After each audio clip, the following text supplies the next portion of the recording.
Welcome to our presentation on information systems. Today we're going to talk about what information systems are and how they're applicable to solar car racing. My name is Jarrett Dunn and I'll be your presenter today. I'll give you a quick background on myself. I was introduced to solar vehicle racing in 1998 as a member of Team Pegasus Solar Racing out of Spartanburg, South Carolina. We raced in the cross-country race in 1999 from Dallas to Los Angeles, and Team Pegasus went on to race for quite a few years afterwards before they finally died around 2005. After high school, I went to Georgia Tech, where I studied mechanical engineering. I was also the president of and founder of the Georgia Tech Solar Jackets, so the solar vehicle racing team. After graduating college, I was commissioned in the United States Navy as a surface warfare officer, which the short description means I drive ships for a living. The Navy was kind enough to send me to Naval Postgrad School in Monterey, California, where I studied systems engineering, and I was very lucky that I was also able to go to the National University of Singapore and get a degree in defense science technology. Those two degrees are basically information systems, so I have a very good background in this particular topic. So what are information systems? So we stole a definition from Wikipedia here, as an information system is any organized system for collection, organization, storage, and communication of information. So basically, it's how we collect, gather, and use information in our decision-making processes. So why is this important for solar car racing? Solar car racing is the culmination of thousands of decisions. We make design decisions. Is our car going to have 3 or 4 wheels? Are we going to have a hub motor or gear motor? Belt or chain? Type of solar cells? What's our body going to look like? There are hundreds of thousands of decisions that we make in building solar cars, whether we're conscious of them or not. Once we build our solar car, we get to the race. After the first 1,000 series of decisions, there are an infinite number of little decisions that we make every day. Who's going to drive the car today? Should we wait out the rain or trailer ahead? What's our strategy for running the car going to be? How fast are we going to do? When are we going to charge? When are we going to take our breaks? We're looking for information to allow us to make good decisions. And good decisions are the difference between winning and losing. You'll hear me say good information allows good decisions many times during this presentation, and that really is the core takeaway from today. However, let me give you one real-world example to illustrate the point. In 2017, the last day of the race in Minnesota was a really miserable day. It was rainy, overcast, not the kind of day you really want for solar car racing. It was so bad, in fact, that the race director was considering calling off the race. However, as the day started, we got out ahead of the weather, and it was looking decent down the road. So most teams decided to trailer on forward, try to get ahead of the weather front. However, one team had a team of meteorologists backing them, and they looked at the different weather models, and they determined that if they waited, that the weather was going to clear up and they were going to be able to run. So they sat at the race start for about 4 hours before they started their day, and they waited out the weather. Turns out, the weather cleared, and they were able to drive all of their miles. Whereas the teams that trailered forward, the weather caught up with them, and many of them didn't get very many miles. That decision could well have been the difference between winning and placing 3rd or 4th in the race. And that is a perfect example of information systems. Weather, meteorologist, forecast models are all examples of information systems. I'll admit I'm not that much of a sports fan, and I'm much more likely to be watching cricket or rugby or sailing than football. However, people tend to understand sports analogies, and this being America, football seems to be the common language that most people understand. So let's paint a picture for you. You're 4th and inches. Do you go for it? Well, I don't know. We seem like we're missing some information. What information would you like to know to help you make that decision? So what would it be helpful to know? Would it be helpful to know the ball is on the 30-yard line in the opposition territory? Well, that means you're deep in the opposition territory.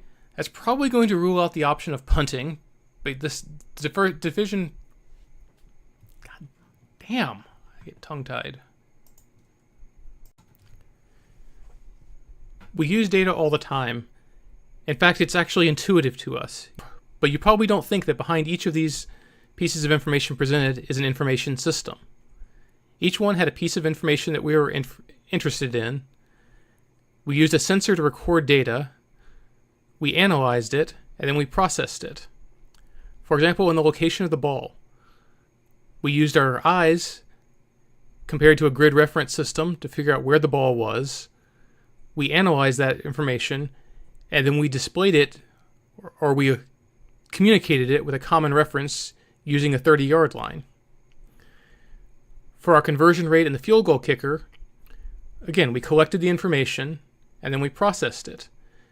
It would have been just as equally to say that the field goal kicker had completed 70 of 100 kicks from 30 yards, or that he'd successfully kicked 200 field goals this year.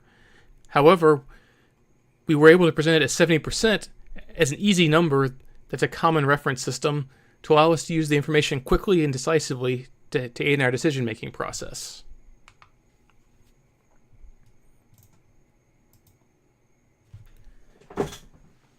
Being a military officer, I love military quotes. And this is one of my favorite. If you know the enemy and know yourself, you need not fear the result of 100 battles. If you know yourself, but not the enemy, for every victory gained, you will also suffer a defeat. If you know neither the enemy nor yourself, you will succumb in every battle. This was Sun Tzu, this is the 3rd century BC, Chinese general, and considered one of the founding fathers of military theory. So, know your enemy. How many miles do you think it takes to win the overall victory in the Solar Car Challenge in a closed track event? Well, we can use a simple information system to help answer the question. So we've identified what we're interested in. Now we need to gather some data. Then we'll use some software to analyze it. We'll display that data, and finally we'll use that information to make some decisions. So our data. Well, this might be familiar to many of you. This is the Solar Car Challenge website with our results going back to 1995. This is an example of a system that can be used to collect data. And in fact, I have collected the data from the closed track events going back to 1998. As you can see, this is the number of laps of the winner in either the advanced or the open class each year. We put the information in Excel and were quickly able to extract some statistics from it. We found out the number of miles to win. The minimum was 361, the maximum was 831, the average was 592, and the mean was 636 miles. And we could use those insights in order to make some decisions. However, the goal of information systems is to present information in ways that make it easy to make decisions and are helpful for the user. As humans, we're really good about seeing patterns, and visual presentations of data helpful. So, the second half of Sun Tzu's quote is to know yourself. So what does that mean? Well, by the nature of solar vehicle racing, you have a limited amount of energy available. You have a certain amount of energy stored in the batteries, and the sun is going to provide approximately 1,000 watts per square meter of solar array times the efficiency of your array. So that's a very limited resource, and how you use it is very important. For most solar cars, the energy usage is linear proportional to the speed that you're traveling at slow speeds. At a certain point, that energy use begins to grow exponentially.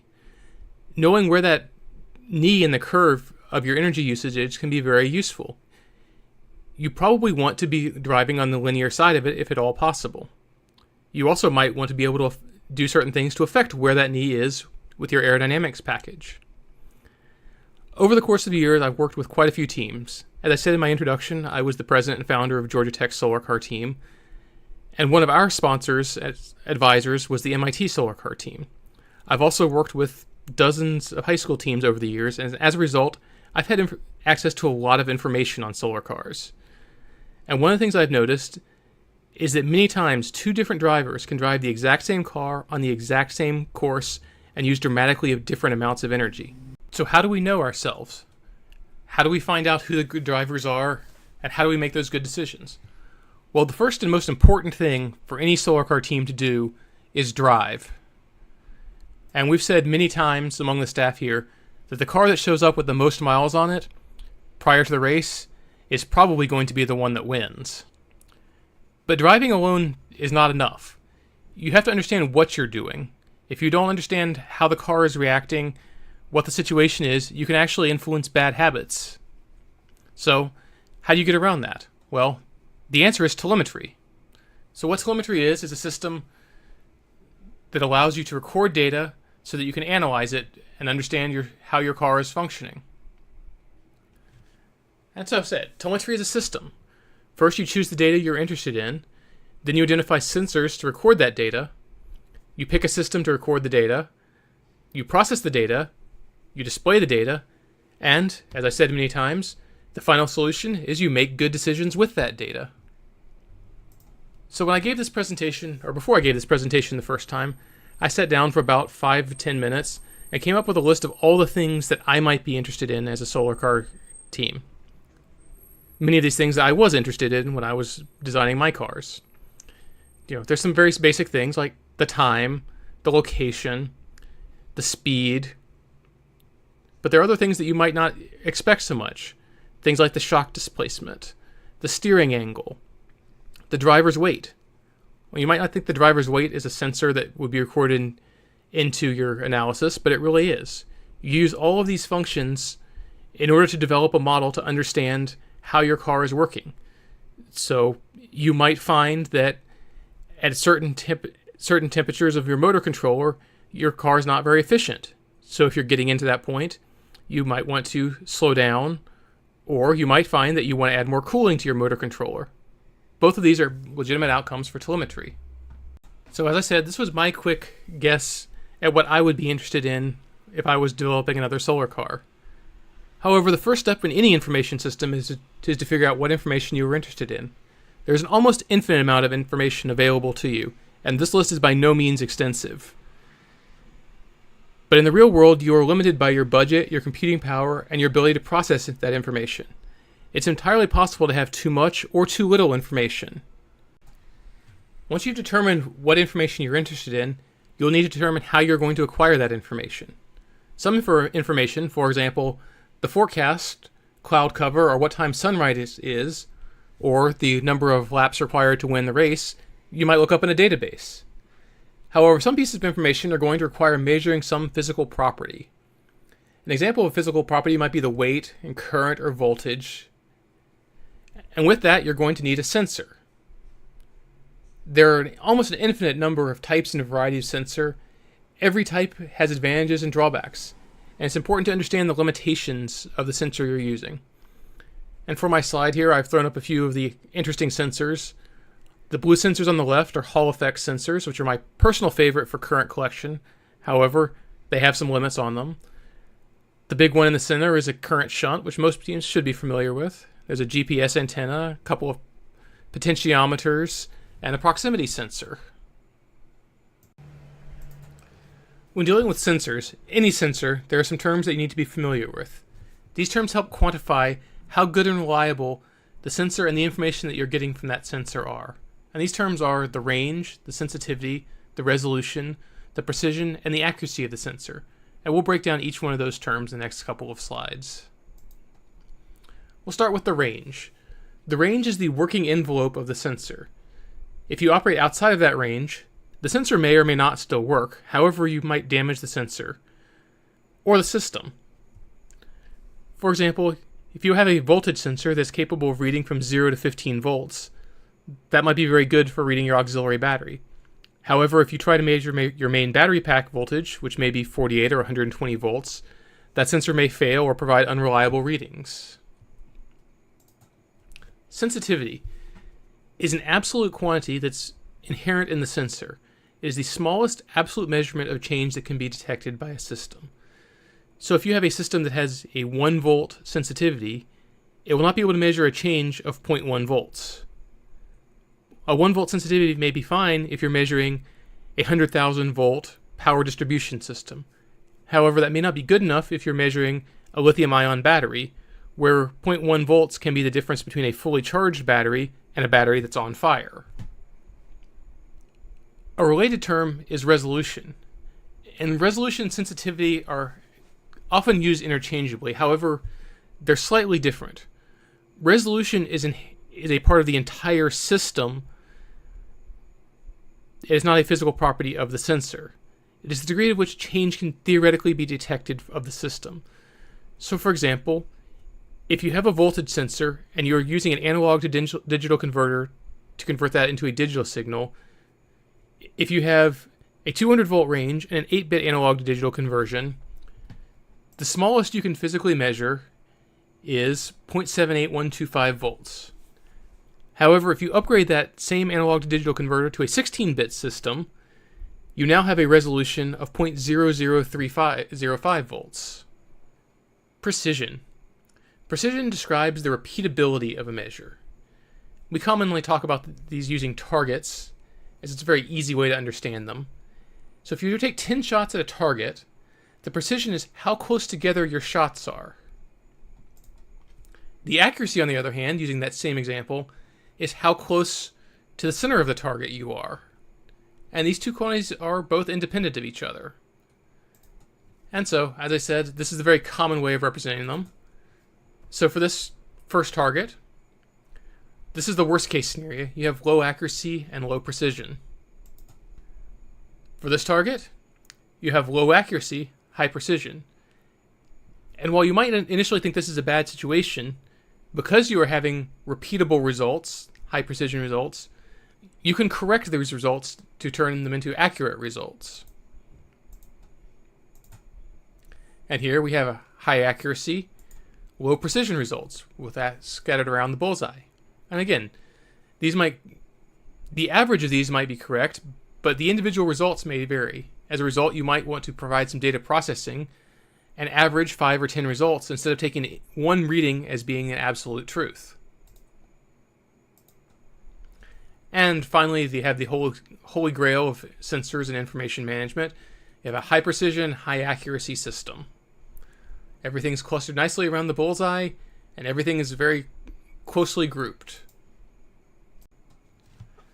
Once you have identified the data you're interested in, you've identified sensors to measure it, you need a system to record that data. And that system is going to be your data logger. We've got some pictures on the screens of a couple of generic systems. But generally, data loggers come in two forms. They're both commercial and DIY systems, and both have strengths and weaknesses. The strength of the commercial system is it's designed to work as a system, and they're professionally engineered to be data loggers. The downsides are it may limit the options for sensors, they may have proprietary networks, or they may have limited range or limited availability to connect sensors. Commercial systems also tend to be rather expensive. I'm aware of one high school solar car team who had a sponsored system, but their data logger would cost about $10,000 if you had to buy it. DIY systems, on the other hand, require design. And they may not have the quality of a system that's designed by a professional engineer. However, they're generally quite a bit cheaper, and they're scalable and customizable to exactly what you're interested in. So some of the considerations when you're considering a data logger is what kind of signals are you going to be taking in? Are you going to be having analog versus digital signals? If you're going to be using lots of analog signals, do you want to convert them in the data logger, or do you want the data logger to convert them for you? What kind of communication protocols does your data logger support? There are a variety of sensors out there, and some of them may use different data protocols in order to transfer data from the sensor to the data logger. Next, you want to consider the number of channels. Generally, the more channels you have, the more expensive the system is going to be. However, if you don't have enough channels to monitor all the data that you're interested in, obviously you're leaving information on the table. And finally, how do you get the information from the user? There are quite a few methods to do this. You have some that are wireless, some that have an SD card that you have to take out every time, or some that you have to plug in. Or you might have a screen that provides the information directly to the driver, but doesn't provide it to the team in the chase vehicle. And now we've come to my favorite topic, and I would argue the most important topic in information systems, data processing. The purpose of any information system is to provide clear and precise information that the user can evaluate quickly and accurately to make informed decisions. You can have all the data in the world, but if you can't use it, it's not useful, and you're wasting your time and effort. So what are some of the problems with raw data? So the Solar Car Challenge has a telemetry system that we install in every car. It's one of the ways we measure the results of the race. So this is actually the raw output from one of our cars. This is a Team Walnuts. As you can see, it's a lot of information there. However, it's not particularly useful. If you know what you're looking for, you can read between the lines and see that, well, during this section we have a time, we have a date. So this was recorded July 23rd at 1500 of 2016. They were trailering at this time. Christian Amadeus was their judge, and the team was Walnut, and we've got some locations. And this is all very readable, but this is not a good way to present information to the user so that you can make decisions. You really would have to read between the lines and analyze the data, and be a very time-intensive process. However, with just a little bit of formatting, we can make it much more readable by separating each of the lines into individual lines. Now it's much more clear what we have. The first section is an identification code. We have a date and a time. We have a GPS location. We have a heading, what they're doing, and we have the judge team, and then the speed. If we format even further, and we add a heading to it, it's very obvious what was happening with that data. I think most of you will agree that this is much easier to read than the original raw data, and this took all of about 3 seconds of processing time. Text, like our solar car scoring example, is nice. However, most people do not process large volumes of text quickly and accurately. Visualizations are a simple way to represent large amounts of information clearly and concisely. For example, the speedometer in the center of the page is a very easy way to represent speed, and people intrinsically understand it from their experience. They can scan multiple sources of information very quickly and glean what they are interested in. Charts, on the other hand, as we talked about in the example of miles to win the race, are a really good way of showing trends of history. Our eye is very good at analyzing patterns and figuring out which direction things are going. So if you want to know what your battery voltage has been for the last hour, it may be more appropriate to use a chart than to use a speedometer, because the speedometer does not give you that history. Stoplights are another very useful tool. If you're not interested in the exact value, but you're interested in certain conditions, you can have a stoplight, and that's very good at calling your attention to critical information quickly. For example, you might have a simple stoplight that's green if your motor controller is operating at a safe temperature, but it goes red if you're operating at too high of a voltage. It's a very simple methodology where you don't want to be overwhelmed by the information, but it allows you to use that information very quickly. If I were doing this again, what would I do? I'll have some quick caveats on that. There are no right answers to this. If there were, this is not it. This is not endorsed by the Solar Car Challenge, and this is not intended as an endorsement of any product or company. This is simply an example of what I thought through and how I approached the problem, and hopefully that will be illuminating to you. The important information that I'm concerned about. I'm interested in the array current. I think this is a crucial planning factor, knowing how much power is coming into your car. It allows you to project what's going on with your car in the future and how long you can run. The motor current. This is the single largest factor of evaluating your driver. And by separating the motor current out, you can figure out a lot about how the driver is driving the car. So battery current is actually a combination of the array current and the motor current. You add those two up and you should get the battery current. The reason I broke it out separately is because that allows me to tell if something else is going wrong. If I'm losing current, if I have a voltage short, if my power trackers are not running efficiently, and things like that. The auxiliary battery current is important because if you know how large your battery current is, your auxiliary battery is in amp hours, you can take the number of amps you're taking out of it, multiply by the time, and figure out how much time your auxiliary battery has. And that allows you to plan when you need to stop to make changes. The array voltage and battery voltage, again, they're related to how the car is working and if everything is going as expected. It also tells you if your solar array and your batteries are working as designed. If you start seeing your array voltage drop, with similar solar conditions, you might wonder if you have a broken power tracker or if you have broken cells in your array. Same thing with batteries. If your battery voltages are starting to fluctuate or interesting things are happening, you might have damaged your battery pack. If you're using lithium-ion batteries especially, overvoltage is a very dangerous situation, so you want to be able to monitor that and know that you're not getting into that position. I happen to think throttle position and brake position are very important, and this goes back to training your drivers. If you're driving, let's say you come to a stop sign and you're speeding up after it, there are a bunch of ways you can speed up. You could slowly press the pedal down, or you could slam it to the floor. Those have very different energy uses, and it's very helpful to have feedback to the driver to show them what they're doing and what's working well and what's not. You combine the currents, the throttle positions, and the voltages with speed, and you can have a lot of insight into how the car functions. If I were going to go more advanced, I'm very interested in the weather. The weather is a crucial planning factor in solar car racing. I'm interested in the weight of both the driver and the car, because I'm trying to build a model to predict how my car is going to function, how much I'm going to use, energy I'm going to use. And if I also know the road profile, I can estimate how much energy my car is going to use in an ideal situation just by moving its mass up and down the hills, if I know both the weight and the road profile. And the sensors I would like to use, for current, I'm a fan of Hall effect sensors. First, they're non-contact, so they're very easy to place in the system. And second, they don't introduce a resistance into the current path. As you're aware, a shunt is basically just a big resistor. So the Hall effect sensors measure the magnetic signature of the wire and don't require that resistor. However, Hall effect sensors have to be calibrated and they tend to drift, so there are no free lunches in this. They have trade-offs also.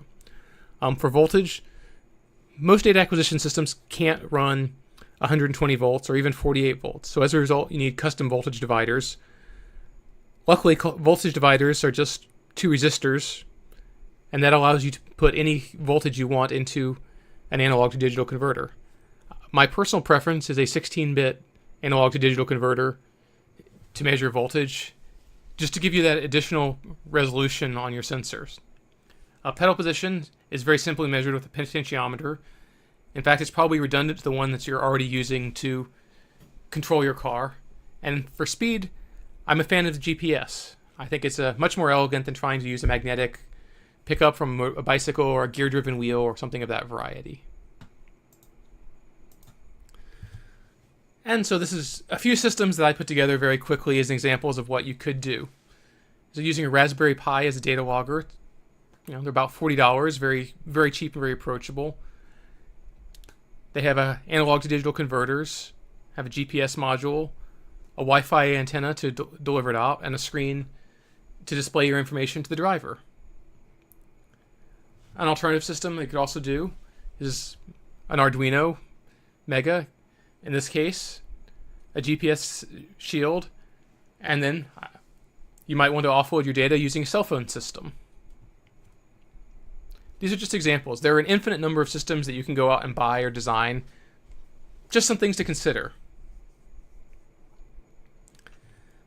And finally, the question slide. Well, seeing as how this is a recorded video, obviously there are not going to be any questions. I will point out that we do maintain a Facebook community page, as you can see the link at the bottom of the screen. If you do have questions, that's a good place to reach out and touch us.